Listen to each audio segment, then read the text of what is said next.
اپنے محسن اور مشفق صاحبزادہ حضرت مولانا محمد عمر قریشی صاحب کی خدمت میں کہ مائک پر تشریف لا کر کے ہمیں کچھ واضح و نصیحت فرما دیں۔ صاحبزادہ حضرت مولانا محمد عمر قریشی صاحب۔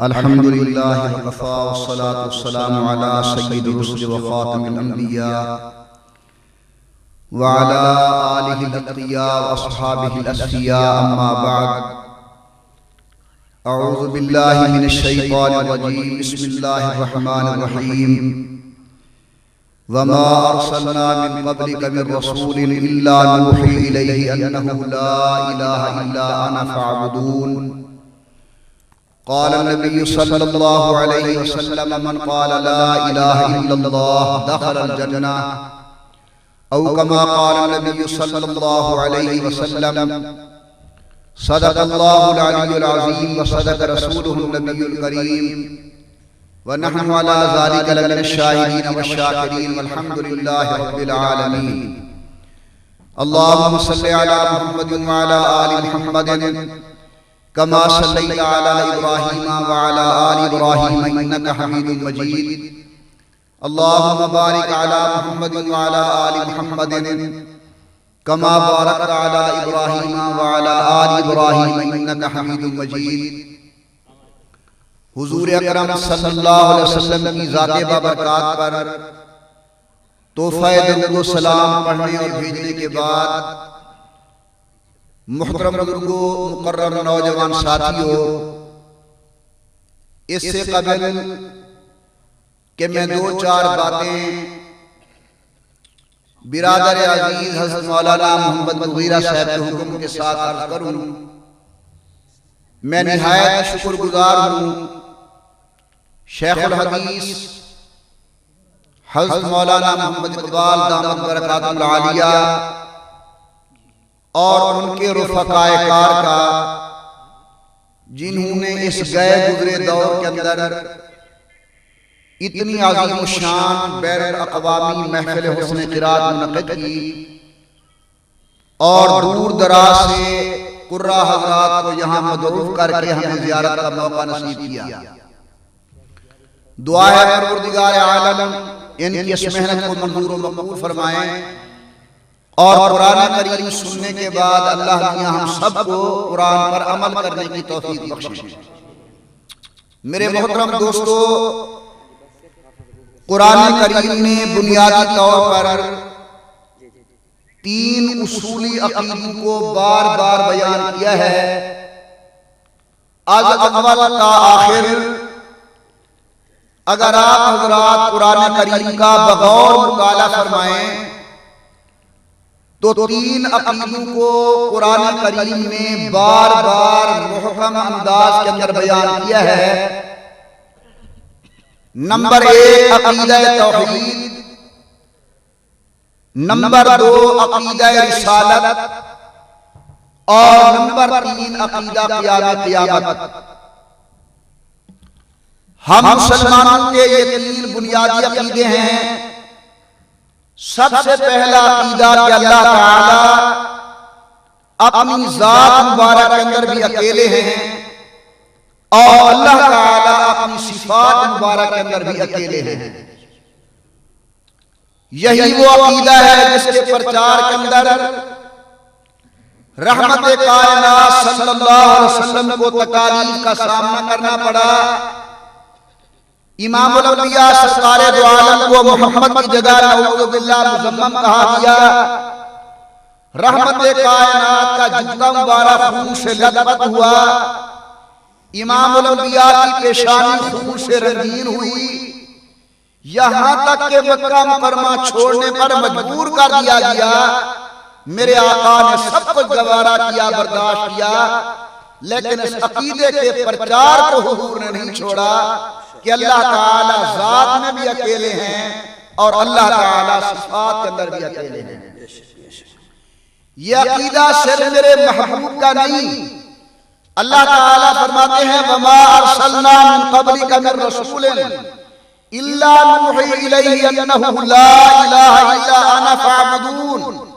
اے شان والے پیغمبر، جناب اور جناب سے قبل جتنی ہم نے انبیاء علیہ السلام مبعوث کیے، ہر نبی نے بنیادی طور پر یہی دعوت دی کہ لوگوں اللہ تعالیٰ ذات کے اندر بھی اکیلے ہیں اور اللہ تعالیٰ صفات کے اندر بھی اکیلے ہیں۔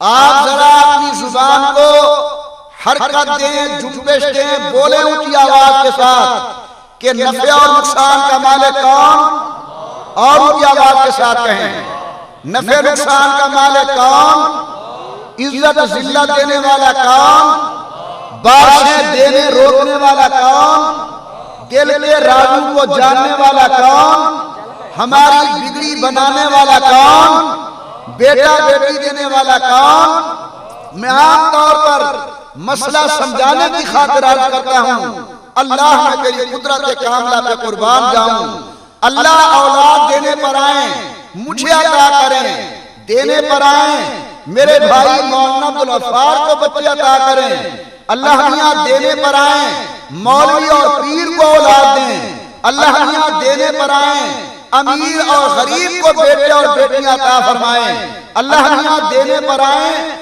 آمنہ کے لال کی بڑی گھر والی سیدہ طیبہ طاہرہ حضرت سیدہ خدیجہ کبریٰ میں سے اللہ میاں 4 بیٹیاں عطا فرما دیں، اور اگر نہ دینے پر آئیں تو حبیب خدا حضرت سیدہ عائشہ صدیقہ رضی اللہ عنہا سے نہ بیٹا ملا نہ بیٹی ملی، علماء کے ایک دن سیدہ عائشہ صدیقہ 7 والوں کا بچہ اٹھا کر صلوات اللہ علیہا امام الانبیاء کے سامنے آئی۔ امام الانبیاء صلی اللہ علیہ وسلم نے دیکھا عائشہ صدیقہ رضی اللہ عنہ کے گود کے اندر ہمسایوں کا بچہ ہے، میرے محبوب کی آنکھوں سے آنسو کے نیر جاری ہو گئے، رو کر فرمائے عائشہ میں سمجھ گیا تیرے دل کے اندر بچے کی چاہت ہے، لیکن سن لے یہب لمن یشاء اناثا ویہب لمن یشاء ذکور، اس خزانے کی چابی میرے پاس نہیں، بیٹی بیٹا دینے والا اللہ ہے، لہذا وقت مختصر ہے۔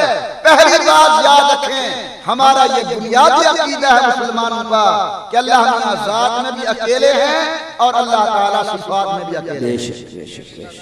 اور ہمارا دوسرا عقیدہ کہ حضور اکرم صلی اللہ علیہ وسلم اللہ کے سچے نبی، برحق نبی اور آخری نبی ہیں، سبحان اللہ۔